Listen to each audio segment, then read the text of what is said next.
welcome to the Valencia World Cup Preview. I'm Emma Carney from World Triathlon Development.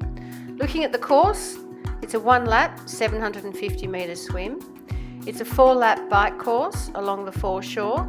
Fast course, a couple of technical areas coming out of transition, just negotiating the chute out, and a 180-degree turn in the area that you're most likely to experience winds because it's the most exposed.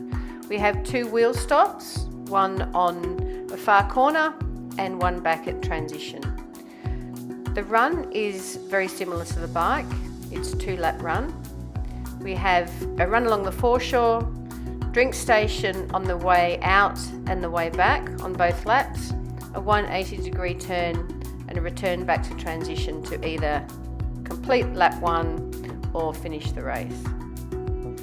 So it's a fast course. Be prepared for very fast racing and threshold efforts.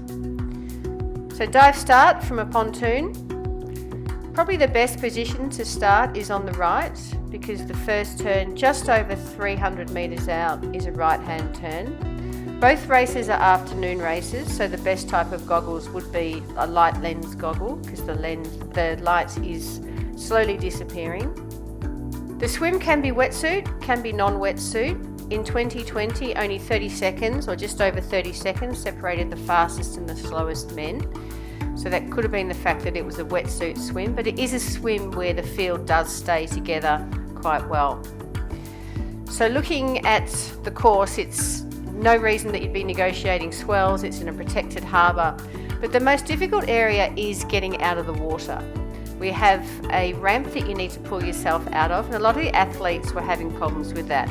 Not sure whether it was the fatigue from the swim or whether it was because it was slippery, but it does seem to be those athletes that aren't stretching out and pulling themselves out of the water that are having the most difficulty. So really practice that in the course for Mill. And it wasn't just the men having the problems, it was the women as well. So women's race, as you can see, you missed the start and you're immediately disadvantaged. There's a couple of metres lost before a stroke has even been taken. So the women's swim was slightly more stretched apart, but again we had the problem of getting out of the water, and it does seem to be the athletes that aren't really stretching out and pulling themselves out. So looking at the bike course again, dead flat, so there'd be no reason why you'd ride compact gearing.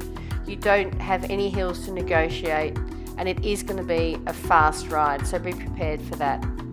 Know the 180-degree turn, that's probably the most technical turn of the course, and a few little roundabouts and corners to negotiate. You do want to make sure that you know them just in case it is wet. So probably the most technical area is heading out of transition, and this is the images of it here. There was rain in 2020, which made it a little more complicated. And as you can see, the women's race before the men's, it was a lot wetter. A little bit of paint on the corners. But the most important thing to do is to make sure that if you are in a big group like this, you try and stay up towards the first third of the group. So coming into transition, important to be towards the front of the group and making sure that you have that clear run into transition. So both the men and the women in 2020, the athlete that really blasted out of transition was quickly caught. So make sure you pace yourself well. The men's run time was fast in 2020. All the top 10 ran 14 something for the 5K, and it was really important to make sure that you did maintain that pace throughout, so it doesn't let off at all in this type of run. Make sure you know the return back into the finishing area and transition, because you do have to make sure that you run point to point and you know the lines, and if you are having a close finish like this, you need to know which side to come into the corners so that you can make any moves and be in the right position to do that. So as you can see, quite a tight turn into the last finishing chute. So if you're lucky enough to be the fastest runner, the fastest time was 16:45 for the women, and you're able to run home like this, you do need to know the course, so you're running point to point, and you can have a sneaky look when you're in this position just before you head down the finishing chute to see how you're going. But it's a fast course, fast racing, and be prepared to go hard.